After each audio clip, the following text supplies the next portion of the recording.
আমরা অর্থের সময় মূল্য 3 নম্বর অধ্যায় করতেছিলাম, রাইট?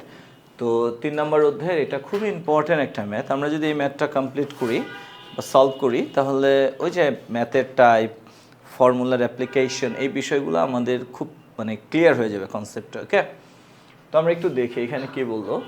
জনাব জাভেদ ফিনান্সের বইয়ের একজন লেখক।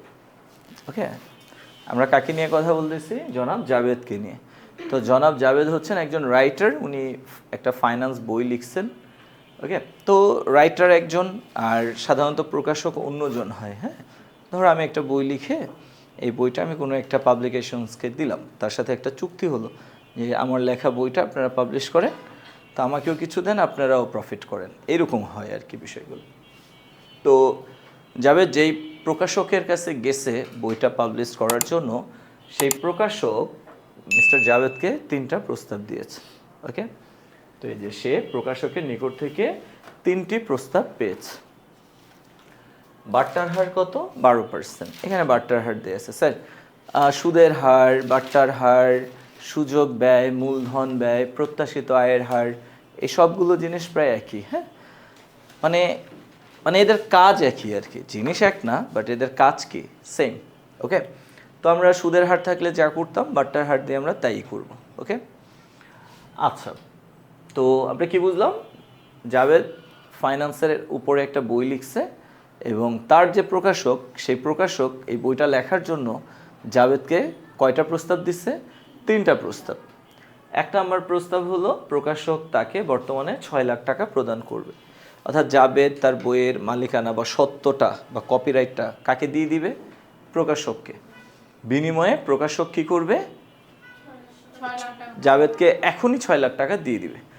এটা হলো প্রথম প্রস্তাব। তাহলে প্রথম প্রস্তাব অনুযায়ী জাভেদ যে টাকাটা পাচ্ছে, এই টাকাটার বর্তমান মূল্য কত? 6 লাখ। ওকে, এবার আসলে আমরা দ্বিতীয় প্রস্তাবটা নিয়ে কথা বলি। দ্বিতীয় প্রস্তাব হলো প্রকাশক তাকে আগামী 10 বছর পর্যন্ত প্রতি বছর শেষে 1,05,000 টাকা করে প্রদান করবে। ওকে, প্রকাশক জাভেদকে আরেকটা অফার দিচ্ছে, সেটা কি? ওকে ফাইন, আপনি যদি এখন 6 লাখ টাকা না নিতে চান, তাহলে আপনি নেক্সট 10 ইয়ার্স প্রতি বছর কত করে নিতে পারেন? 1,05,000 করে নিতে পারেন, তবে এটা নিতে হবে প্রতি বছর শেষে। ওকে, তাহলে বলো তো, এই যে 1,05,000, এই টাকাটা কি এখনকার টাকা, ভবিষ্যতের টাকা, না প্রতি বছরের টাকা? প্রতি বছরের টাকাকে আমরা কি নামে ডাকবো? এনুইটি। আর এই এনুইটিটা প্রতি বছরের শুরুতে হবে না শেষে হবে? তার মানে এটা এনুইটির এন্ডিং। ওকে, এই এনুইটির এন্ডিংটাকে বাংলায় কি বলে জানো? সাধারণ বৃত্তি। কি বলে? সাধারণ বৃত্তি। ওকে, এরপরে প্রস্তাব 3, প্রকাশক তাকে আগামী 10 বছর প্রতি বছরের শুরুতে 1 লাখ টাকা করে প্রদান করবেন। আচ্ছা, এটা হলো 3 নম্বর প্রস্তাব। জাভেদ যদি চায় তাহলে সে নেক্সট 10 ইয়ার্স প্রতি বছরের শুরুতে কত করে নিতে পারে? 1 লাখ করে নিতে পারে। তাহলে বলো স্যার, এই যে 1 লাখ টাকা, এই 1 লাখ টাকাকে আমরা কি নামে রাখবো? এনুইটি। বাট এটা, এই এনুইটিটা প্রতি বছরের শুরুতে হচ্ছে, সো এটা হলো এনুইটির বিগিনিং। তো এই এনুইটির বিগিনিং, আচ্ছা দেখো, আমরা এনুইটি এন্ডিং বলি না? এই এনুইটি এন্ডিং তো এটা আমি নাম দিলাম। ওকে, বা ম্যাথ সলভ করার জন্য আমরা এই নামটাই ডাকতেছি, এনুইটি এন্ডিং, অর্থাৎ শেষের এনুইটি, এনুইটির বিগিনিং, শুরুর এনুইটি। বাট এটা কিন্তু কোনো প্রাতিষ্ঠানিক নাম না, এটা ইনফর্মাল। তোমরা তো জানো যে কিছু হয় ক্যাজুয়াল আর কিছু হয় কি ফর্মাল, রাইট? তো এনুইটির এন্ডিং, এনুইটির বিগিনিং, এই নামগুলো basically casual name, informal name. Okay, but formal name কি জানো? আমরা যাকে এনুইটি এন্ডিং বলি, এটাকে বলা হয় ফর্মাল ভাষায়, এটাকে বা ফাইন্যান্সের ল্যাঙ্গুয়েজে এটাকে বলা হয় কি জানো? Ordinary annuity. কি বলা হয়? Ordinary annuity. আর বাংলায় যদি আমরা বলি তাহলে বলবো সাধারণ বৃত্তি। আর আমরা যেটাকে এনুইটির বিগিনিং বলি, এটার ফর্মাল ল্যাঙ্গুয়েজ হলো কি জানো? Annuity due. কি স্যার? Annuity due. বাংলায় বলা হয় অগ্রিম বৃত্তি। কি বলা হয়? তার মানে আমরা যাকে এনুইটি এন্ডিং বলতেছি, বেসিক্যালি এটাই হলো অর্ডিনারি এনুইটি বা সাধারণ বৃত্তি। যাকে আমরা এনুইটির বিগিনিং বলতেছি, এটা হলো কি? এনুইটি ডিউ অথবা অগ্রিম বৃত্তি। তো ওইগুলা যদি তোমাকে প্রশ্ন করে আর কি থিওরিতে, যে সাধারণ বৃত্তি কাকে বলে, অগ্রিম বৃত্তি কাকে বলে, তখন তুমি ওইভাবে লিখবা। বাট আমরা যেন ম্যাথটা সহজে সলভ করতে পারি, দ্যাটস ওয়াই মানে এত ফর্মাল হওয়ার দরকার নেই, ইনফর্মালি মানে আমরা যেন ভুল না করি, মিস্টেক না করি, এই ল্যাঙ্গুয়েজগুলো অ্যাপ্লাই করাটাই কি বেটার আমাদের জন্য। তাহলে আমরা বুঝতে পারলাম এই যে 1,05,000 দ্বিতীয় প্রস্তাবের, এটা প্রতি বছরের টাকা, সো এটা অ্যানুইটি। আর যেহেতু এটা প্রতি বছরের শেষে, সো আমরা বলতেছি কি এই 1,05,000 হলো অ্যানুইটির এন্ডিং বা এন্ডিং অ্যানুইটি। আবার এই যে 1,00,000 টাকা, এটাও প্রতি বছরের টাকা, সো এটা অ্যানুইটি। আর এই টাকাটা যেহেতু প্রতি বছরের শুরুর, সো আমরা বুঝতে পারলাম এটা হলো কি অ্যানুইটি বিগিনিং। ওকে, আচ্ছা। তো ক নাম্বার কোয়েশ্চেন, বিলম্বিত বৃত্তি কি? বিলম্বিত বৃত্তি কি বা বিলম্বিত বৃত্তি কাকে বলে? তো বৃত্তি মানে অ্যানুইটি, নির্দিষ্ট সময় পর পর সমপরিমাণ নগদ প্রবাহকে কি বলে? বৃত্তি বলে। এখন সাধারণত বৃত্তিটা শুরু হয় চলতি বছর থেকে। আমরা 2025 সালে আসছি, যদি 25 সাল থেকেই বৃত্তিটা স্টার্ট হয় তাহলে আমরা এটাকে কি বলবো? হয় সাধারণ বৃত্তি, নয়তোবা অসাধারণ বৃত্তি, মানে অগ্রিম বৃত্তি। ওকে, যদি এই বছর থেকে স্টার্ট হয়, এই বছরের শুরু থেকে যদি স্টার্ট হয় অগ্রিম বৃত্তি, এই বছরের শেষ থেকে যদি স্টার্ট হয় সাধারণ বৃত্তি। কিন্তু বৃত্তি বা অ্যানুইটি এই বছর শুরু না হয়ে ভবিষ্যতের কোনো বছরে শুরু হবে। ধরো 5 বছর পর 30 সাল থেকে স্টার্ট হবে। তাহলে বলো এই যে বৃত্তি বা অ্যানুইটি, এটা কি এখন স্টার্ট হয়েছে না ভবিষ্যতে স্টার্ট হবে? যে ভবিষ্যতে যে অ্যানুইটি স্টার্ট হবে, যে বৃত্তি স্টার্ট হবে, এই বৃত্তিটাকে আমরা কি বলবো স্যার? বিলম্বিত বৃত্তি। কি বলবো? বিলম্বিত বৃত্তি। ওকে, আর যদি এমনটা হয় যেই বৃত্তি একবার শুরু হবে বাট শেষ হবে কবে গিয়ে তা আমরা জানি না, সেটাকে বলা হয় চিরস্থায়ী বৃত্তি। কি বলে? দেখো আমরা কিন্তু অ্যানুইটি নিয়ে অনেকগুলো টপিক শিখে ফেললাম, রাইট? একটা হলো অর্ডিনারি অ্যানুইটি, অর্থাৎ যে বৃত্তি চলতি বছরে শুরু হবে বাট প্রতি বছরের শেষে সংগঠিত হবে। আরেকটা হলো কি অগ্রিম বৃত্তি, অর্থাৎ যে বৃত্তি চলতি বছরের শুরুতে স্টার্ট হবে। ওকে, আরেকটা হলো বিলম্বিত বৃত্তি, যে বৃত্তি এখনও শুরু হয় নাই, ভবিষ্যতে শুরু হবে। আরেকটা হলো চিরস্থায়ী বৃত্তি, অর্থাৎ যে বৃত্তি শুরু হবে বাট শেষ যে কবে হবে, স্টার্ট হওয়াটা আমরা জানি বাট এটার এন্ডিং পিরিয়ডটা আমরা জানি না, অর্থাৎ অনন্তকাল ব্যাপী এটা কি বা অনির্দিষ্ট কাল পর্যন্ত এই বৃত্তিটা চলতে থাকবে, এটাকে বলা হয় কি চিরস্থায়ী বৃত্তি। ওকে, তো আমরা যে বৃত্তি বা অ্যানুইটির ম্যাথ করি জানো, এই অ্যানুইটির ম্যাথ 4 রকমের হয়। অর্ডিনারি অ্যানুইটি বা সাধারণ বৃত্তির ম্যাথ, তারপরে হলো অ্যানুইটি ডিউ বা অগ্রিম বৃত্তির ম্যাথ, তারপরে হলো ডিফার্ড অ্যানুইটি বা বিলম্বিত বৃত্তির ম্যাথ। এটা সাধারণত ইন্টারে দেয় না, এটা আমরা যখন বিবিএমবিএতে ছিলাম তখন করছি। হ্যাঁ, ডিফার্ড অ্যানুইটির ম্যাথগুলো। আরেকটা হলো পারপেচুইটি বা চিরস্থায়ী বৃত্তির ম্যাথ। ওকে, তো কেউ যদি তোমাকে প্রশ্ন করে বৃত্তি কয় প্রকার বা অ্যানুইটি কয় প্রকার? 4 প্রকার। কি কি স্যার? অর্ডিনারি, তারপরে অ্যানুইটি ডিউ, এরপরে কি ডিফার্ড অ্যানুইটি, আর একটা হলো পারপেচুইটি। বাংলায় যদি বলি সাধারণ বৃত্তি, অগ্রিম বৃত্তি, বিলম্বিত বৃত্তি, চিরস্থায়ী বৃত্তি। ওকে, তো আমরা এখন তো ছোট অনেক, তাই না? আমরা মাত্র ইন্টারে পড়ি, অনেক ছোট। তো আমাদের এত রকমের মানে প্রবলেম দিবে না। হ্যাঁ, সাধারণত আমাদেরকে সাধারণ বৃত্তি না, বানেনের বিয়ের বয়স হয়ে গেছে, বানেন অনেক বড়। আচ্ছা, তো সাধারণত আমাদেরকে কি করবে বলো?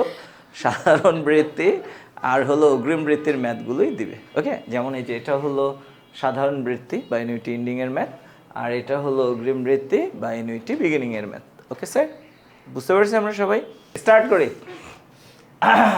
ওকে স্যার, তো আমরা এই ইনফরমেশনগুলো পেলাম, ঠিক আছে? তো এখন ক কি বললো? বিলম্বিত বৃত্তি কাকে বলে? তাহলে আমরা সবাই বুঝতে পারলাম যে বৃত্তিগুলো এখন স্টার্ট হবে, সরি যে বৃত্তিগুলো চলতি বছরে শুরু না হয়ে ভবিষ্যতের একটা নির্দিষ্ট সময় পর শুরু হবে, ওই বৃত্তিগুলোকে আমরা বলি কি স্যার? বিলম্বিত বৃত্তি। ওকে, ম্যাথ বোঝা নিয়ে কারো কোনো প্রবলেম আছে? নো? ওকে ফাইন, তাহলে চলো আমরা পরেরটা যাই। হ্যাঁ, ওকে, তো কত হলো? আচ্ছা, আমি এখান থেকে আবার বলি। ক হলো বিলম্বিত বৃত্তি, রাইট? আচ্ছা, আমরা ক নাম্বার রিকোয়ারমেন্টটা নিয়ে আলাপ করি। ক, বিলম্বিত বৃত্তি কি? তো আমরা সবাই জানি একটা নির্দিষ্ট সময় পর পর নির্দিষ্ট পরিমাণ অর্থের আন্তঃপ্রবাহ বা বহিঃপ্রবাহকে বৃত্তি বলে। তো যদি বৃত্তিটা বর্তমান বছরে শুরু না হয়ে ভবিষ্যতের একটা নির্দিষ্ট সময় পর শুরু হবে এমনটা বোঝায়, সেটাকে আমরা বলবো কি স্যার? বিলম্বিত বৃত্তি। যে বৃত্তি বা যে অ্যানুইটি বর্তমান বছরে স্টার্ট না হয়ে ভবিষ্যতে শুরু হবে, এখনও শুরু হয় নাই, ভবিষ্যতে শুরু হবে, এমন বৃত্তিকে আমরা কি বলবো স্যার? বিলম্বিত বৃত্তি। ওকে। খ, অর্থের সময় মূল্য পরিবর্তনে কি কি কারণ আছে বলে তুমি মনে করো? এই যে বর্তমান মূল্য আর ভবিষ্যৎ মূল্য কখনো কি সেম হয় না চেঞ্জ হয়ে যায়? আজকের 1,00,000 টাকা 5 বছর পর চেঞ্জ হয়ে যাবে, 10 বছর পর আরও চেঞ্জ হবে, 20 বছর পর আরও চেঞ্জ হবে, তাই না বলো? তো এই যে বর্তমান অর্থ আর ভবিষ্যতের অর্থ দুইটা সেম হচ্ছে না, চেঞ্জ হয়ে যাচ্ছে, কি কি কারণে চেঞ্জ হচ্ছে? এক হলো সময়ের ব্যবধান।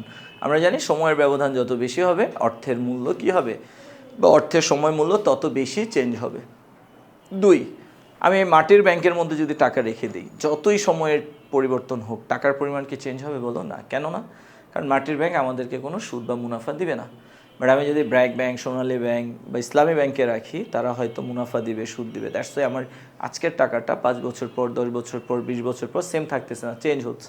তাহলে আমরা বুঝলাম যে সময়ের পরিবর্তন যেভাবে অর্থের সময় মূল্যকে পরিবর্তিত করে, ঠিক তেমনি সুদের হার বা মুনাফার হার এটাও কি করে? অর্থের সময় মূল্যকে পরিবর্তিত করে। 3 নম্বর হলো মুদ্রাস্ফীতি। কি স্যার? মুদ্রাস্ফীতি। আমরা জানি যে বর্তমান বিশ্বে প্রায় প্রতিটা দেশেই কি আছে? মুদ্রাস্ফীতি আছে, অর্থাৎ অর্থের মূল্য কমে যাচ্ছে। কেন? দ্রব্যমূল্য বৃদ্ধি পাচ্ছে। তো দ্রব্যমূল্য বাড়ার কারণে অর্থের ক্রয় ক্ষমতা কি হয়? কমে যায়। ধরো তুমি একটু জাস্ট ইমাজিন করো, তুমি যখন ক্লাস 5-এ পড়তা তখন 1,000 টাকা পেলে যা যা কিনতে পারতা, যা যা খেতে পারতা, যত জায়গায় ঘুরতে পারতা। এখন তুমি ইন্টারে পড়তেছো, তুমি কি 1,000 টাকা দিয়ে সেম জিনিসগুলো কিনতে পারো, সেম জিনিসগুলো খেতে পারো, সেম জায়গায় ঘুরতে পারো? না। তার মানে আমরা বুঝতে পারলাম যে তুমি যখন 5-এ ছিলা তখন 1,000 টাকার যে ক্রয় ক্ষমতা ছিল, এখন তুমি ইন্টারে পড়ো, এখন 1,000 টাকার ক্রয় ক্ষমতাটা কি না? সেম না। এই যে অর্থের ক্রয় ক্ষমতা কমে গেল, কেন কমে গেল? বিকজ দ্রব্যমূল্য বেড়ে গেছে। এই দ্রব্যমূল্য বেড়ে যাওয়াটাকে বলা হয় কি? মুদ্রাস্ফীতি। তো এই মুদ্রাস্ফীতি যত বাড়ে অর্থের মূল্য বা ক্রয় ক্ষমতা তত কমে যায়, অর্থাৎ অর্থের সময় মূল্যটা কি হয়? কমে যায়। তাহলে আমরা বলতে পারি সুদের হার, মুনাফার হার, মুদ্রাস্ফীতির হার, সময়ের পরিবর্তন, এই উপাদানগুলো অর্থের সময় মূল্যকে পরিবর্তন ঘটায়, বা এই উপাদানগুলোর কারণে অর্থের সময় মূল্যের পরিবর্তন ঘটে। ওকে। তাহলে অর্থের সময় মূল্যের পরিবর্তনের কারণগুলো কি? সময়ের পরিবর্তন, সুদের হারের পরিবর্তন, মুদ্রাস্ফীতির হারের পরিবর্তন, রাইট? আর কি? এই তো এগুলোই। আচ্ছা, এবার আসো গ। গ কি বললো? প্রস্তাব 2-এর বর্তমান মূল্য কত হবে? আচ্ছা, এখানে তো 3টা প্রস্তাব আছে। আচ্ছা বলো, প্রস্তাব 1-এর বর্তমান মূল্য কত হবে? 6 লাখ টাকাই হবে। কারণ প্রস্তাব 1 অনুযায়ী প্রকাশক মিস্টার বা জনাব জাবেদকে এখনই 6 লাখ টাকা অফার করছে। তো জাবেদ যদি প্রস্তাব 1 মেনে নেয় তাহলে সে এখনই 6 লাখ টাকা পাবে। এই 6 লাখ টাকা কখন পাবে? এখনই পাবে। তার মানে এই 6 লাখ টাকার আলাদা করে আর প্রেজেন্ট ভ্যালু বের করার দরকার আছে বলো? না। কেন নাই? কারণ এই 6 লাখ টাকা নিজেই কি? Present value. কিন্তু মিস্টার জাভেদ যদি প্রস্তাব 2 মেনে নেয় তাহলে সে কত পাবে? প্রতি বছর 1,05,000। এই যে প্রতি বছরের 1,05,000 টাকা, এটাকে কি আমরা প্রেজেন্ট ভ্যালু বলবো বলো? না, এটাকে আমরা বলবো এনুইট। কি বলবো স্যার? এনুইট। এটা হলো এনুইট। তো এখন গ নাম্বার হলো প্রস্তাব 2 অনুযায়ী জাভেদকে যে অফারটা করা হয়েছে প্রতি বছরের শেষে 1,05,000 টাকা, এই 1,05,000 টাকার প্রেজেন্ট ভ্যালু কত হবে নির্ণয় করো। আচ্ছা, তো অর্থের সময় মূল্যের ম্যাথগুলো যখন আমরা সলভ করবো আমাদের প্রথম কাজটা কি বলো তো স্যার? প্রথম কাজ হলো আমরা গিভেন দ্যাটগুলো অ্যাপ্রোপ্রিয়েটলি লিখবো, রাইট? তাহলে চলো আমরা লিখে ফেলি। গ দেওয়া আছে, আমাকে একটু হেল্প করো প্লিজ। দেয়া আছে, আচ্ছা ওই যে 1,05,000 এটা কি বার্ষিক বৃত্তি, রাইট? আচ্ছা দেখো, তোমরা শুধু শর্ট ফর্মগুলো লিখো না প্লিজ। অনেকে আছে শুধু শর্ট ফর্ম লিখে ম্যাথ করে ফেলে, এতে কিন্তু টিচার চাইলে 1 মার্কস কমিয়ে দিতে পারে। সো আমরা এইভাবে লিখবো, দেয়া আছে বার্ষিক বৃত্তি, সংক্ষেপে হলো এ ইকুয়াল কয় টাকা স্যার? 1,05,000 টাকা। প্লিজ স্যার, কথা না। অ্যান্ড দেন কি লিখবো বলো? মেয়াদকাল। আচ্ছা, মেয়াদকাল এন কয় বছর?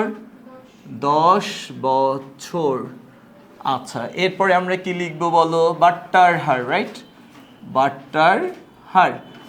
আচ্ছা স্যার, বাট্টার হারকে আমরা ইউজুয়ালি আর লিখি, হ্যাঁ? তুমি যদি চাও আইও লিখতে পারো, তোমার ইচ্ছা, তুমি আরও লিখতে পারো, আইও লিখতে, মানে আমরা সুদের হারকে আই লিখি আর বাট্টার হারকে আর লিখি। ওকে, বাট কাজ কিন্তু সেম, জাস্ট আয়ের জায়গায় তুমি আর বসাবে এই। আচ্ছা কত স্যার বলো তো? 12%। ওকে 12% বা 0.12। ওকে, আর কি দেয়া আছে? আর তো কিছু নাই। অতএব আমরা কি করব বলো? বর্তমান মূল্য নির্ণয় করব। অতএব বর্তমান মূল্য বা পিভি ইকুয়াল হোয়াট? ওকে, আচ্ছা আমরা এখন বর্তমান মূল্য নির্ণয় করতে চাই, PV equal what. Okay sir, তো এই হলো গিভেন দ্যাট, আমরা সবাই লিখে ফেললাম পারফেক্টলি। ওকে, এখন তোমরা বলো তো স্যার, প্রেজেন্ট ভ্যালু নির্ণয় করার জন্য আমরা কয় রকমের ফর্মুলা ইউজ করতে পারি? 3 রকমের। এটা ডিপেন্ড করবে কার উপর? অঙ্কের ধরনের উপর। ওকে, তো আমরা একটু অঙ্কের ধরনটা দেখি। আর আমরা অঙ্কের ধরনটা কিভাবে বুঝতে পারবো গিভেন দ্যাট এ আছে কি নাই? তো একটু দেখো আমাদের গিভেন দ্যাট এ আছে না নাই? ইয়েস, এ আছে। যেহেতু এ আছে তার মানে অঙ্কটা কোন ধরনের?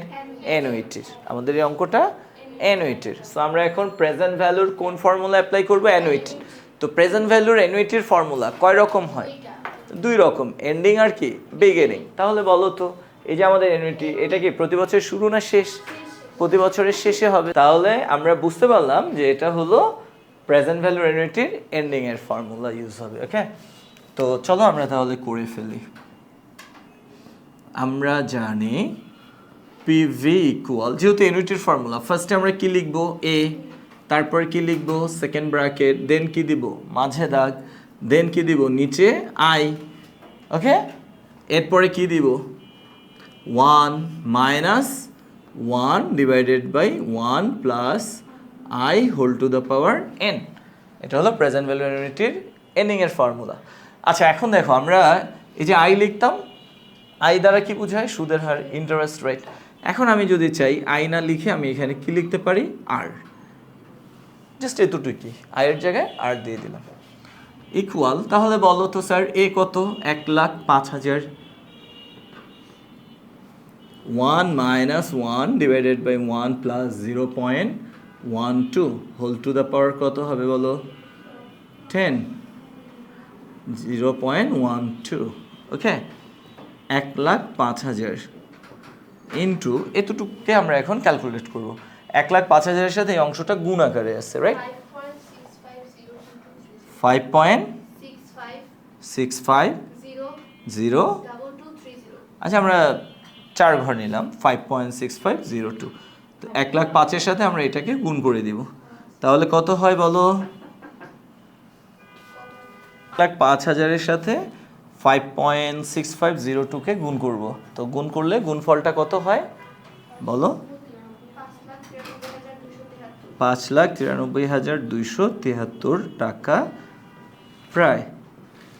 ওকে স্যার, দেখো এই মানটা একটু এদিক সেদিক হতে পারে। যারা দশমিক বেশি নিবা এই মানটা তাদের একটু বেশি আসবে, যারা দশমিক কম নিবা, দশমিকের পর কম ঘর নিবা, তাদের এই মানটা একটু কম আসবে এই। বাট এটা ব্যাপার না, এর জন্য আমরা এখানে প্রায় কথাটা লিখে দিচ্ছি। ওকে, বুঝতে পেরেছি সবাই? আচ্ছা, তাহলে আমরা কি বুঝলাম স্যার? গ, প্রস্তাব 2 অনুযায়ী আমরা যদি প্রতি বছর শেষে, ধরো আমরা হলাম জাবেদ, তো আমরা যদি প্রতি বছর শেষে 1,05,000 টাকা করে নেই, এই 10 বছর পর্যন্ত যে টাকাগুলো আমরা পাবো তার বর্তমান মূল্য কত হবে বলো তো? 5,93,273 টাকা। ওকে, আচ্ছা এবার আসো আমরা চলে যাই ঘতে। ঘ বলল জনাব জাবেদের কোন প্রস্তাবটি গ্রহণ করা উচিত গাণিতিকভাবে বিশ্লেষণ করো। জাবেদের কয়টা প্রস্তাব আছে বলো? 1, 2, 3টা প্রস্তাব। এখন এই 3টা প্রস্তাবের মধ্য থেকে which one should be chosen? কোনটা গ্রহণ করলে জাবেদ মানে জাবেদ কোনটা গ্রহণ করবে তোমরাই বলো। ধরো জাবেদ আমাদের কাছে আসলো, ভাই 3টা প্রস্তাবের থেকে কোনটা আমি নেব একটু বলেন না। আচ্ছা তাহলে এখন আমরা তাকে কি আন্দাজে চোখ বন্ধ করে বলে দিব যে এটা নেন ওইটা নেন? নো, আমরা কি করব?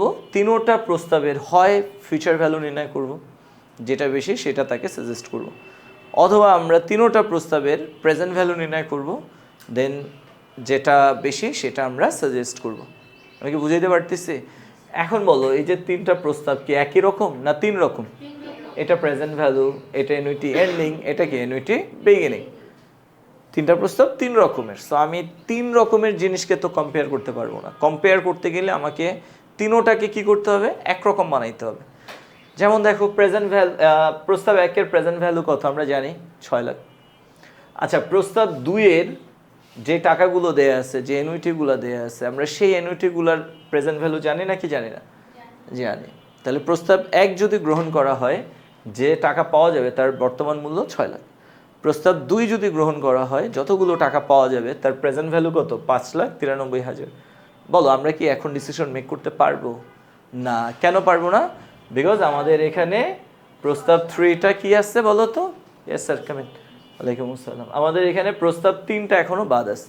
তো আমরা যদি রিকমেন্ড করতে চাই কোন প্রস্তাবটা জাবেদের গ্রহণ করা উচিত, তাহলে আমাদের ঘতে কি করা উচিত বলো তো? কার প্রেজেন্ট ভ্যালু বের করা উচিত? প্রস্তাব 3-এর প্রেজেন্ট ভ্যালু বের করা উচিত। তাহলে আমরা ঘতে অ্যাট ফার্স্ট কি করব? প্রস্তাব 3-এর প্রেজেন্ট ভ্যালু নির্ণয় করব। তাহলে কি হবে? আমার তিনোটা প্রস্তাবের প্রেজেন্ট ভ্যালু জানা হয়ে যাবে। দেন আমরা রিকমেন্ড করব যে কোনটা গ্রহণ করা উচিত, রাইট? তাহলে আমরা অ্যাট ফার্স্ট প্রস্তাব 3-এর প্রেজেন্ট ভ্যালুটা নির্ণয় করি। এটা কি ছিল? প্রস্তাব 2। এটা আমরা একটু লিখি, প্রস্তাব 2। ওকে, আচ্ছা এটা হলো প্রস্তাব 3 দেয়া আছে। আচ্ছা দেয়া আছে। এখন আমি শর্টকাট লিখি, বাট তোমরা যখন পরীক্ষায় লিখবা তখন কিন্তু জাস্ট এই শর্ট ফর্ম লিখবা না, এক্সপ্লেনেশনটা লিখে নিবা। ওকে, আচ্ছা দেয়া আছে। কি কি দেয়া আছে বলো? এ ইকুয়াল কত? এটা রাইট, এই যে টাকাটা দিয়েছে 1 লাখ, এটা কি স্যার? এ বার্ষিক বৃত্তি। এ ইকুয়াল কত? 1 লাখ টাকা। এন ইকুয়াল কত বলো? 10 বছর, রাইট? এরপরে আর ইকুয়াল কত? 12%। আর তো চেঞ্জ হয় নাই, আর এর মতোই আছে 0.12। অতএব আমরা কি নির্ণয় করতে চাই? PV equal what? Present value কত, রাইট? আচ্ছা আমরা জানি আমরা কি জানি বলো? আচ্ছা আমরা দেখতেছি গিভেন দ্যাট এ আছে, তার মানে অঙ্কটা অ্যানুইটির। সো আমরা প্রেজেন্ট ভ্যালুর অ্যানুইটির ফর্মুলা অ্যাপ্লাই করব।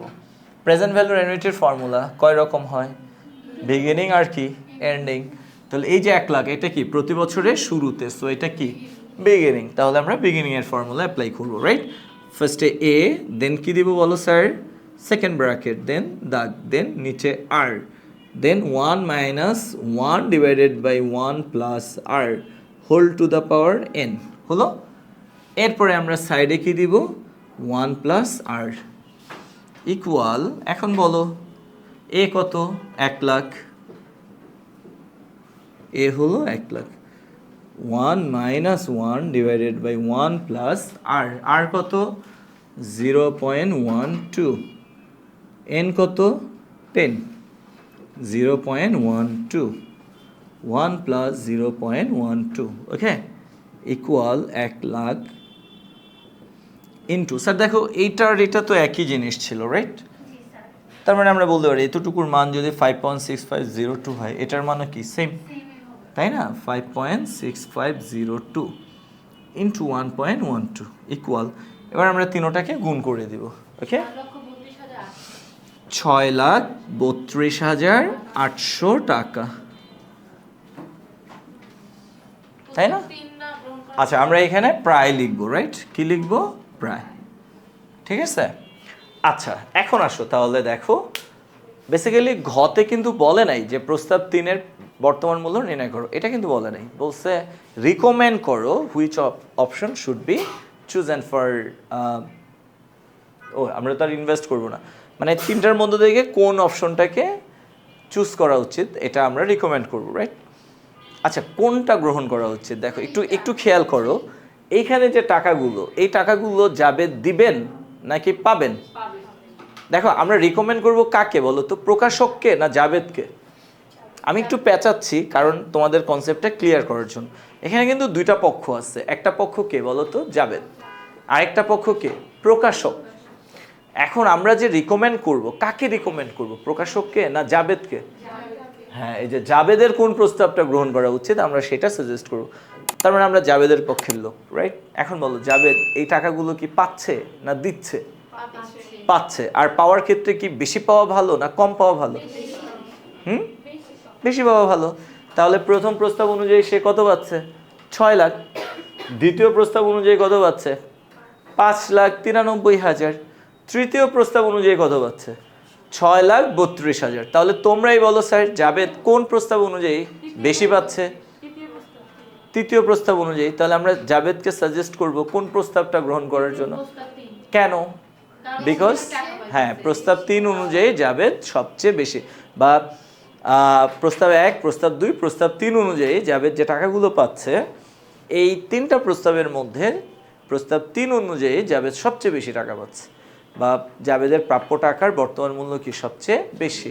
সো জাবেদের উচিত প্রস্তাব 3 গ্রহণ করা। ওকে, আচ্ছা স্যার, ধরো জাবেদ প্রকাশককে প্রস্তাব দিল যে আপনি এক কাজ করেন, আপনারা এই 3টার যে কোনো একটা অপশন অনুযায়ী আমার কাছ থেকে এই বইয়ের সত্যটা কিনে নেন।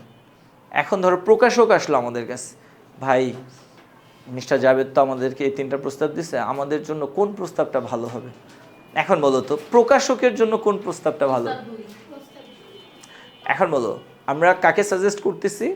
এই কথাগুলো আমি এক্সট্রা বলতেছি, হ্যাঁ, মানে এতক্ষণ তো আমরা জাবেদকে সাজেস্ট করছি, বা আমাদের এই ম্যাথটা হলো জাবেদকে সাজেস্ট করার জন্য, আমরা তো করেই দিলাম যে জাবেদের উচিত হবে প্রস্তাব 3 গ্রহণ করা, কারণ সে প্রস্তাব 3 অনুযায়ী সবচেয়ে বেশি টাকা পাবে। কিন্তু আমরা যদি মানে প্রকাশককে সাজেস্ট করতাম, তাহলে বলো প্রকাশক সে কি এই টাকাগুলো পাচ্ছে না দিচ্ছে? তো দেয়ার ক্ষেত্রে কি বেশি দেয়া ভালো না কম দেয়া ভালো? তাহলে আমরা প্রকাশককে সাজেস্ট করতাম প্রস্তাব 2, যে আপনারা প্রস্তাব 2টাকে অ্যাকসেপ্ট করেন, তাহলে আপনাদেরকে সবচেয়ে কম টাকা দিতে হবে। তাহলে আমরা বুঝতে পারলাম যে অর্থের সময় মূল্যের ম্যাথগুলার যখন আমরা রিকমেন্ড করব, সুপারিশ করব, মন্তব্য করব, তখন আমরা অ্যাট ফার্স্ট চিন্তা করব টাকাগুলো আমরা কি পাচ্ছি নাকি টাকাগুলো আমরা দিচ্ছি। যদি পাওয়ার ক্ষেত্রে সবচেয়ে বেশিটাকে আমরা সাজেস্ট করব, যদি দিই তাহলে দেয়ার ক্ষেত্রে আমরা সবচেয়ে কমটাকে সাজেস্ট করব। ওকে স্যার, এই হলো আর কি মানে ডিসিশন মেকিং। ওকে, তো বলো তো কারো কি এখানে কোনো ডাউট আছে? সবাই বুঝতে পেরেছো? যাক আলহামদুলিল্লাহ, ভালো। তার মানে এই ম্যাথটা আমরা যারা করলাম, তো মোটামুটিভাবে আমাদের এখন মানে কনসেপ্টটা অনেক ক্লিয়ার হয়ে গেছে, তাই না? বলো, গুড। তুলে ফেলছো সবাই? আচ্ছা, খুব ইম্পর্টেন্ট একটা ম্যাথ, এটা একটা বোর্ড কোয়েশ্চেন, রাজশাহী বোর্ডে এসে এটা। আচ্ছা, আমরা একটু দেখি এখানে কি বলছে স্যার। জনাব শফিক প্রতি মাসের 1 তারিখে 8,000 টাকা করে পথের সাথী ব্যাংকে 10% সুদে 10 বছর জমা করার সিদ্ধান্ত নেন। পক্ষান্তরে জনাব আফসার সুখের দিন ব্যাংকে 8% ত্রৈমাসিক সুদে 8 লক্ষ টাকা 10 বছরের জন্য জমা রাখেন। আচ্ছা, এখানে কয়জন ব্যক্তি আছে বলো তো স্যার? 2 জন। একজন হলো জনাব শফিক, তিনি প্রতি মাসের 1 তারিখে 8,000 টাকা করে পথের সাথী ব্যাংকে জমা করতেছে, এবং ব্যাংক তাকে কয় পার্সেন্ট সুদ দিবে? 10%। সে টাকাটা কয় বছর পর্যন্ত জমা করবে? 10 বছর পর্যন্ত। তাহলে এখানে বলো তো স্যার, এই যে 8,000 টাকা, এই 8,000 টাকা কি মাসিক কিস্তি? কি স্যার? মাসিক কিস্তি। তো মাসিক কিস্তিকে আমরা কি নামে রাখবো? এ নামে। ওকে, এখানে সুদের হার কত? 10%। মেয়াদকাল কত? 10 বছর, রাইট? প্রতি মাসের 1 তারিখ বলছে, তো প্রতি মাসের 1 তারিখ মানে কি? বিগিনিং। প্রতি মাসের 1 তারিখ মানে কি স্যার? তারপর আমরা বুঝলাম এই 8,000 টাকা হলো অ্যানুইটি বিগিনিং, বুঝছে? বা অগ্রিম বৃত্তি বা অ্যানুইটি ডিউ, রাইট? আচ্ছা, এরপরে বলছে জনাব আফসার সুখের দিন ব্যাংকে 8% ত্রৈমাসিক সুদে 8 লক্ষ টাকা, কত টাকা? 8 লক্ষ টাকা 10 বছরের জন্য জমা রাখেন। এখানে যে 8 লক্ষ টাকা সে এখন জমা রাখছে না, বলো? 10 বছরের জন্য, তার মানে 10 বছর পর সে উঠাবে। তাহলে এই 8 লক্ষ টাকাকে আমরা কি বলবো? প্রেজেন্ট ভ্যালু, যেহেতু এখনই সে এই টাকাটা জমা রাখছে। কোথাও বলে নাই এখন রাখছে, বাট তুমি চিন্তা করো সে 8 লক্ষ টাকা 10 বছরের জন্য জমা রাখছে, তার মানে বলো এই 8 লক্ষ টাকা কি 10 বছর পর জমা রাখছে, না এখন জমা রাখছে, না প্রতি বছর জমা রাখছে? এখন জমা রাখছে। সো এটা হলো প্রেজেন্ট ভ্যালু। ওকে, এখানে 10 বছরটা কি? এন। আর সুদের হার কত বলো তো?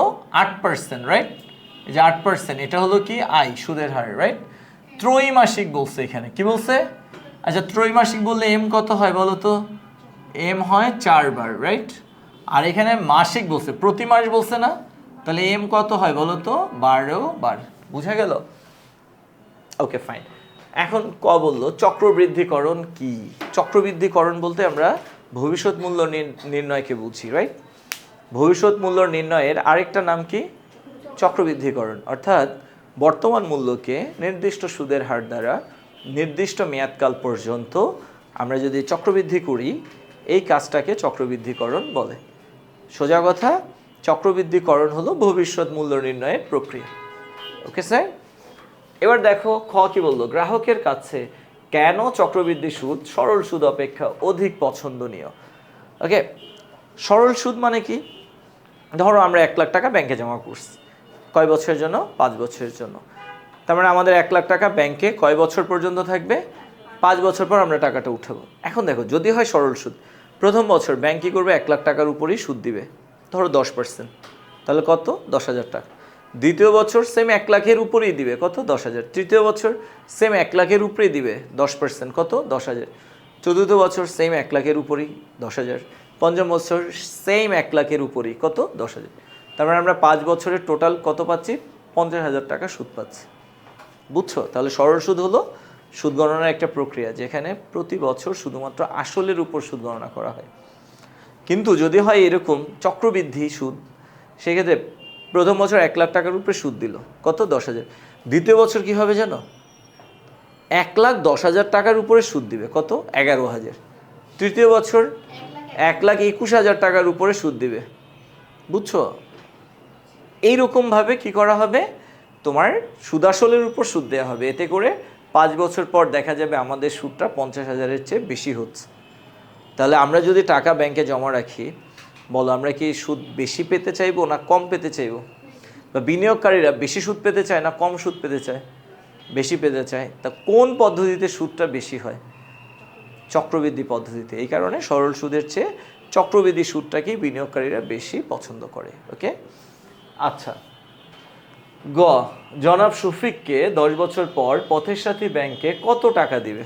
অর্থাৎ জনাব শফিক পথের সাথী ব্যাংকে প্রতি মাসে যে 8,000 টাকা করে জমা করতেছে 10 বছর পর্যন্ত, 10 বছর পর ব্যাংক সুদে আসলে জনাব শফিককে কত টাকা ফেরত দিবে? বলো, 10 বছর পর শফিককে যে টাকাটা ফেরত দিবে, ওই টাকাটাকে আমরা কি নামে ডাকবো বলো তো? Future value. তার মানে গতে কি নির্ণয় করতে বলছে? ফিউচার ভ্যালু নির্ণয় করতে বলছে। ওকে, আচ্ছা, তাহলে আমরা এটা করে ফেলি। দেখো গ,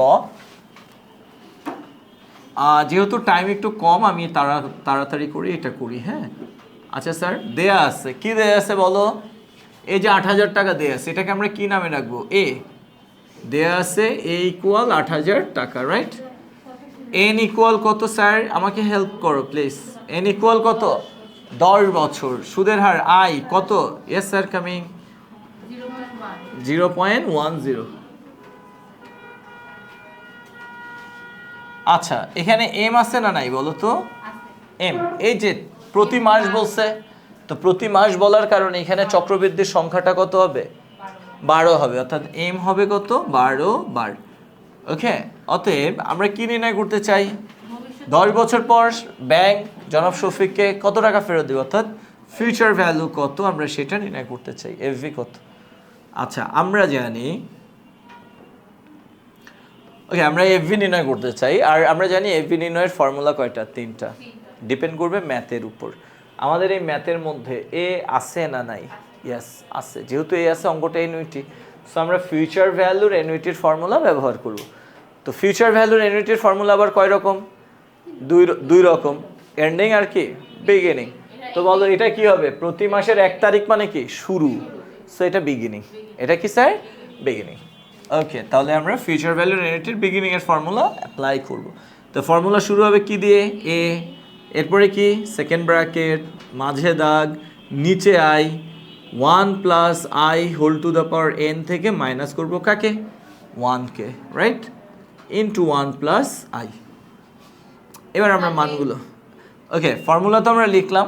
তো ফর্মুলা লেখার পর আমরা কি খুঁজবো? এম আছে কিনা বলো? আমাদের প্রশ্নে এম আছে না নাই? এম এর কাজ কয়টা? 2টা। প্রশ্নে যতগুলো আই আছে সবগুলো আইকে আমরা কি করব? এম দিয়ে ভাগ। আর এন কে কি করব? এম দিয়ে গুণ। ওকে স্যার, 8,000, ওকে, 1 প্লাস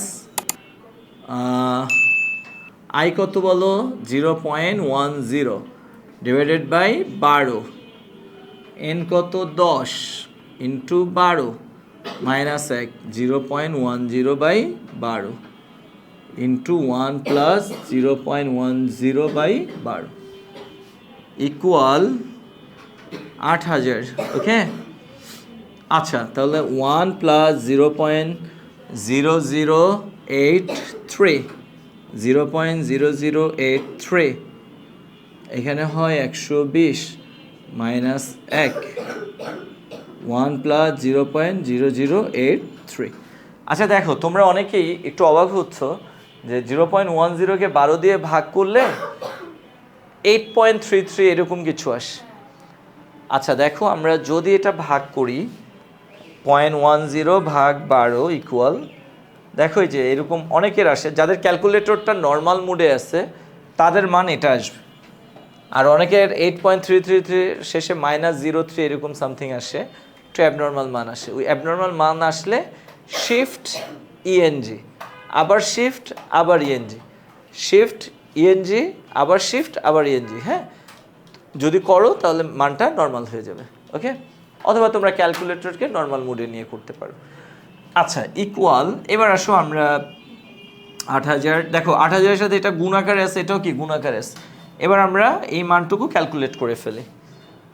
আচ্ছা তাহলে এটা কত হয় 1.0083 পাওয়ার 120 মাইনাস 1.0083 পাওয়ার 120 ইকুয়াল মাইনাস 1 ইকুয়াল ভাগ 0.0083 ইকুয়াল, তাহলে হয় 204.3764 ইন্টু 1.0083 ইকুয়াল, এবার আমরা পুরোটাকে গুণ করে দেব। ওয়ালাইকুম আসসালাম, আসো আসো, 8000 গুণ 204.3764 গুণ 1.0083 ইকুয়াল 16,48,582 টাকা হয়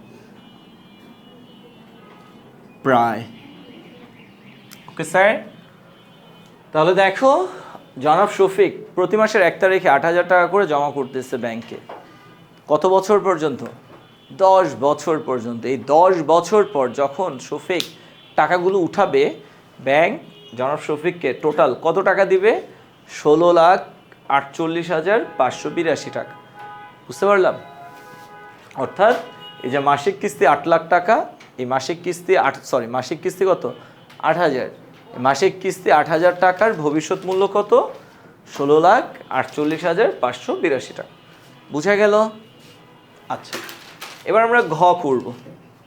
10 বছর পর কার অর্থপ্রাপ্তি বেশি হবে তা উদ্দীপকের আলোকে বিশ্লেষণ করো। তো আমাদের উদ্দীপকে কয়জন আছে বলো তো? 2 জন। একজন হলো শফিক, সে 10 বছর পর কত পাবে আমরা জানি। আরেকজন হলো কে বলো তো? আফসার। তো আফসার এখন যেই টাকাটা জমা করলো 8 লাখ, সেও কয় বছরের জন্য জমা করছে? 10 বছরের জন্য। 10 বছর পর আফসার কত পাবে আমরা কি জানি?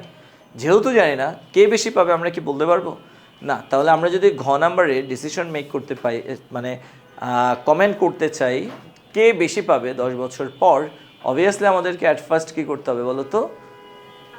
আফসারের 8 লাখ টাকার ভবিষ্যৎ মূল্য নির্ণয় করতে হবে। তো চলো আমরা নির্ণয় করি। আচ্ছা আমি এটা একটু মুছি, এখানে এই জায়গাটাতে আমি ম্যাথটা ক্যালকুলেট করি।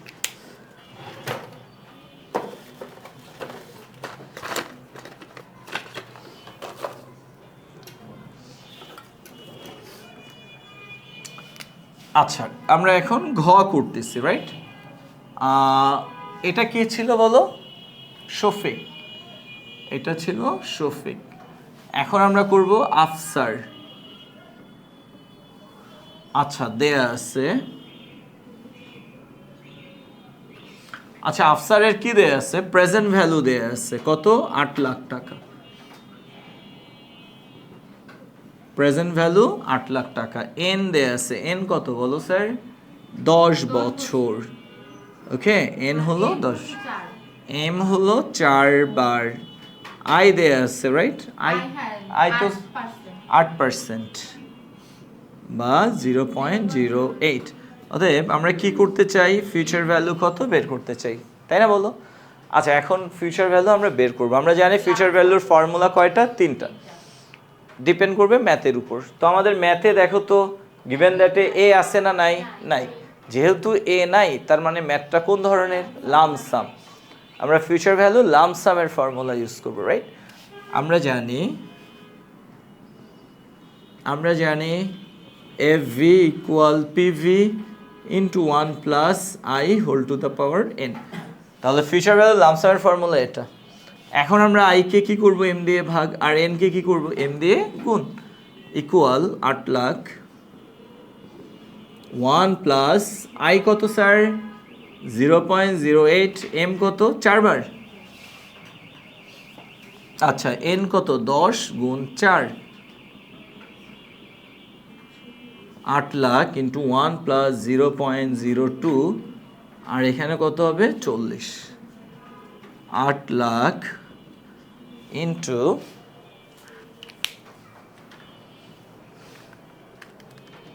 1.02 পাওয়ার 40 ইকুয়াল 2.2080, 2.2080। গুড, 17 লাখ, আমরা এই দুটাকে গুণ করব, 17,66,400 টাকা প্রায়। ওকে স্যার, বুঝতে পারলাম সবাই? ওকে, আচ্ছা এখন তাহলে দেখো জনাব শফিক কত পাবে। শফিক যে টাকাগুলো ব্যাংকে জমা করতেছে প্রতি মাসের শুরুতে 8,000 করে, মেয়াদকাল শেষে অর্থাৎ 10 বছর পর কত ফেরত পাবে, 16,48,000। আচ্ছা, আর বাকি না বললাম। আর আফসার উনি এখনই 8 লাখ টাকা জমা করছে 10 বছরের জন্য, উনি 10 বছর পর কত পাবে, 17,66,000। কে বেশি পাচ্ছে? তো প্রশ্ন হলো কি, দুইজনের মধ্যে কার অর্থপ্রাপ্তি বেশি হবে? আমরা কি এখন বুঝতে পারলাম কারটা বেশি হবে? জনাব আফসারেরটা। তাহলে আমরা এখন মন্তব্য করতে পারবো না? আমরা কি লিখবো মন্তব্যে, যে 10 বছর পর জনাব আফসারের অর্থপ্রাপ্তির পরিমাণ জনাব শফিকের অর্থপ্রাপ্তির পরিমাণের তুলনায় বেশি হবে। Okay sir? আচ্ছা, তাহলে আমরা আজকে দুইটা ম্যাথ সলভ করলাম। আই থিঙ্ক এই অর্থের সময় মূল্যের যে ফর্মুলাগুলো আমরা শিখেছি, বেসিক শিখেছি, পুরো কনসেপ্টটা ক্লিয়ার হয়ে গেছে। সো তোমরা বাসায় এগুলো ভালো করে প্র্যাকটিস করবে। ওকে, এই ম্যাথটা আমি একটু তোমাদেরকে বুঝিয়ে দিই। ওকে, দেখো এখানে কি বলছে, এটা সিলেট বোর্ডে এসছে 2017 সালের একটা ম্যাথ, হ্যাঁ, একটা বোর্ড কোয়েশ্চেন। দেখো কি বলছে, আশরাফ সাহেব একজন সরকারি চাকরিজীবী। উদ্দীপকটা কাকে নিয়ে? তার মানে আমরা নিজেদেরকে কি মনে করবো, আশরাফ সাহেব। ওকে, তিনি 2017 সালে অবসর গ্রহণ করেছেন। আচ্ছা, 17 সালে অবসর গ্রহণ করেছেন। তিনি আগামী 10 বছর পেনশন হিসেবে প্রতি বছর 20,000 টাকা করে পাবেন। তো আমরা হলাম আশরাফ সাহেব, আমরা অবসর নিয়েছি, এখন নেক্সট কত 10 বছর, নেক্সট 10 ইয়ার্স আমরা পেনশন পাবো প্রতি বছর কত করে, 20,000 করে। এখন তোমরাই বলো, এই যে আমরা 20,000 করে পেনশন পাবো, এই 20,000 টাকার নাম কি, এনুইটি, তাই না? কারণ এটা প্রতি বছরের টাকা। কয় বছর পাবো আমরা, 10 বছর। তাহলে এই 10 বছরকে আমরা কি বলবো, এন। ওকে, এখন তার জন্য আরেকটা অপশন আছে, সে যদি চায় এককালীন সব টাকা নিয়ে নিতে পারে। তো এককালীন নিলে সে কয় টাকা পাবে বলো তো? তাহলে এই টাকাটাকে আমরা কি নামে রাখবো, প্রেজেন্ট ভ্যালু। ওকে, আশরাফ সাহেবের প্রত্যাশা করছেন আগামীতেও সুদের হার কত হবে, তার মানে এই 10%কে আমরা কি বলবো, আই। এই হলো উদ্দীপক। তো ঘটনাটা কি ঘটলো, যে আশরাফ সাহেব বা আমরাই হলাম আশরাফ সাহেব, আমরা আজকে রিটায়ারমেন্টে এসেছি। এখন আমাদেরকে দুইটা প্রস্তাব দেওয়া হয়েছে। এক, আমরা যদি চাই সবগুলো টাকা একসাথে নিয়ে নিতে পারি পেনশনের, সেই ক্ষেত্রে আমরা কত পাবো, 2 লাখ, অর্থাৎ পেনশনের বর্তমান মূল্য কত, 2 লাখ। আর যদি আমরা চাই যে না, সবগুলো টাকা আমরা এখন নিব না, আমরা কিস্তি আকারে নিব, সেক্ষেত্রে আমরা প্রতি বছর কয় টাকা করে পাবো, এরকম কয় বছর পর্যন্ত পাবো, 10 বছর পর্যন্ত পাবো। এটা হলো আরেকটা অপশন। ওকে, আর সুদের হার কত দেয়া আছে, 10%। আচ্ছা, এখন দেখো ক বললো নামিক সুদের হার কি, নামিক সুদের হার। দেখো আমরা যখন ঋণ নেই, ব্যাংক একটা সুদের হার উল্লেখ করে না, বা আমরা যখন কাউকে ঋণ দেই তখন একটা সুদের হার, এক মিনিট ভাই, আমরা যখন সুদ দেই ঋণ দেই তখন একটা সুদের হার উল্লেখ করা থাকে না? তো সুদ নেওয়ার ক্ষেত্রে ঋণ নেওয়ার ক্ষেত্রে, ঋণ দেওয়ার ক্ষেত্রে ঋণপত্রের মধ্যে বা চুক্তি অনুযায়ী যে সুদের হারটা উল্লেখ থাকে ওটা হলো নামিক সুদের হার। ওটা কি? আর নামিক সুদের হারকে আমরা যদি বছরে একাধিকবার চক্রবৃদ্ধি করি তাহলে এই নামিক সুদের হারটা বেড়ে যায়, বেড়ে যেটা হয় ওটার নাম হলো প্রকৃত সুদের হার। কি স্যার? প্রকৃত সুদের হার। যেমন ব্যাংক বললো যে সুদের হার 12%, তার মানে এই 12% হলো কি নামিক সুদের হার, কিন্তু এটা মাসিক ভিত্তিতে চক্রবৃদ্ধি করা হবে। তার মানে বছরে এটাকে কয়বার চক্রবৃদ্ধি করা হবে? 12 বার। এম কত হবে? 12। তো যদি আমি এই 12%কে 12 বার চক্রবৃদ্ধি করি বা মাসিক ভিত্তিতে কাউন্ট করি বা চক্রবৃদ্ধি করি তাহলে কিন্তু এই 12% আর 12% থাকবে না, এটা কি হবে? বেড়ে যাবে। বেড়ে যেটা হবে ওটার নাম কি হবে? প্রকৃত সুদের হার। বুঝছো নাকি বুঝছো না? খ, চক্রবৃদ্ধির সংখ্যা বৃদ্ধি পেলে অর্থের ভবিষ্যৎ মূল্যের উপর কী প্রভাব পড়ে ব্যাখ্যা করো। স্যার একটা বিষয় আমি বলি, ধরো আমি যদি প্রেজেন্ট ভ্যালু বের করতে চাই, ফর্মুলাটা কেমন হয়? একদম সিম্পল ফর্মুলা, এভি 1 + i পাওয়ার n, এটা। অথবা আমি যদি প্রেজেন্ট ভ্যালু বের করতে চাই, ফর্মুলাটা কি হবে বলো তো? ফিউচার ভ্যালু বের করতে চাইলে PV × 1 + i whole to the power n, এটা না? আচ্ছা, আর যদি m থাকে তাহলে i কে ভাগ n কে গুণ, i কে ভাগ n কে m দ্বারা গুণ, এই তো। আচ্ছা, এখানে একটা বিষয় আমি তোমাদের বলি, তার মানে প্রেজেন্ট ভ্যালু বা ফিউচার ভ্যালু যদি আমরা নির্ণয় করতে চাই তাহলে আমাদের বেসিক্যালি কাকে কাকে প্রয়োজন হচ্ছে বলো তো? i কে প্রয়োজন হচ্ছে, আর কাকে লাগতেছে? n, আর কাকে লাগতেছে? m, এই তিনটাকে লাগতেছে না বলো? i, n, m। প্রেজেন্ট ভ্যালুর ফর্মুলাতেও এরা তিনজন আছে, ফিউচার ভ্যালুর ফর্মুলাতেও এরা তিনজন আছে। তার মানে অর্থের সময় মূল্য নির্ণয় করার ক্ষেত্রে বা প্রেজেন্ট ভ্যালু বা ফিউচার ভ্যালু নির্ণয় করার ক্ষেত্রে আমরা বেসিক্যালি কাদেরকে ব্যবহার করতেছি? i K, n K, m K. i, n, m এই তিনটা ফ্যাক্টর ইউজ হচ্ছে, রাইট? এখন একটা তোমাদেরকে আমি ট্রিক শেখাই। ট্রিক হলো এই i, n, m এই তিনটার সাথে প্রেজেন্ট ভ্যালুর সম্পর্ক হলো সাপে নেউলে দা কুমড়ার মতো, আদায় কাজ কলায়, হ্যাঁ? আর এই তিনটার সাথে ফিউচার ভ্যালুর সম্পর্ক হলো বন্ধু বান্ধবের মতো। ওকে, তাহলে i, n, m এদের সাথে প্রেজেন্ট ভ্যালুর সম্পর্কটা কি? নেগেটিভ। প্রেজেন্ট ভ্যালুর সম্পর্ক কি? অর্থাৎ i যদি বাড়ে প্রেজেন্ট ভ্যালু কি হবে? কমবে। i কমলে প্রেজেন্ট ভ্যালু, আবার n বাড়লে প্রেজেন্ট ভ্যালু কমবে, n কমলে প্রেজেন্ট ভ্যালু, আবার m বাড়লে প্রেজেন্ট ভ্যালু কমবে, m কমলে present value. i, n, m এরা যদি বেড়ে যায় তাহলে প্রেজেন্ট ভ্যালু কমে যাবে, এরা যদি কমে যায় তাহলে প্রেজেন্ট ভ্যালু বেড়ে যাবে। সো আমরা বলতে পারি i, n, m এদের সাথে প্রেজেন্ট ভ্যালুর সম্পর্কটা নেগেটিভ। এদের কোনো একটা উপাদান বাড়লে বা কমলে প্রেজেন্ট ভ্যালু নেগেটিভলি চেঞ্জ হবে। আবার i, n, m এদের সাথে ফিউচার ভ্যালুর সম্পর্কটা কি? পজিটিভ। কি সম্পর্ক? পজিটিভ। অর্থাৎ i, n, m এরা যদি বাড়ে তাহলে ফিউচার ভ্যালুটাও কি হবে? বাড়বে। এরা যদি কমে তাহলে ফিউচার ভ্যালুটাও, ধরো i বাড়লে কি হবে? ফিউচার ভ্যালু বেড়ে যাবে, i কমলে ফিউচার ভ্যালু কমে যাবে, n বাড়লে ফিউচার ভ্যালু বেড়ে যাবে, n কমলে ফিউচার ভ্যালু কমে যাবে, m বাড়লে ফিউচার ভ্যালু বেড়ে যাবে, m কমলে ফিউচার ভ্যালু। দেখো তুমি কত সহজে কতগুলা প্রশ্নের উত্তর পেয়ে গেছো। যদি প্রশ্ন আসে চক্রবৃদ্ধির সংখ্যা প্রেজেন্ট ভ্যালুকে কিভাবে প্রভাবিত করে ব্যাখ্যা করো, করা যাবে নাকি যাবে না? খুবই কমন প্রশ্ন এটা আসে, চক্রবৃদ্ধির সংখ্যা প্রেজেন্ট ভ্যালুকে কিভাবে প্রভাবিত করে ব্যাখ্যা করো। তাহলে চক্রবৃদ্ধির সংখ্যা মানে কি? m, আর m এর সাথে প্রেজেন্ট ভ্যালুর সম্পর্ক কি? বিপরীত। তার মানে m বাড়লে পিভি কমবে, m কমলে পিভি। যদি বলে চক্রবৃদ্ধির সংখ্যা ফিউচার ভ্যালুকে কিভাবে প্রভাবিত করে ব্যাখ্যা করো, তাহলে m এর সাথে ফিউচার ভ্যালুর সম্পর্ক কি? পজিটিভ। সো m বাড়লে কি হবে? ফিউচার ভ্যালু বাড়বে, m কমলে কি হবে? Future value.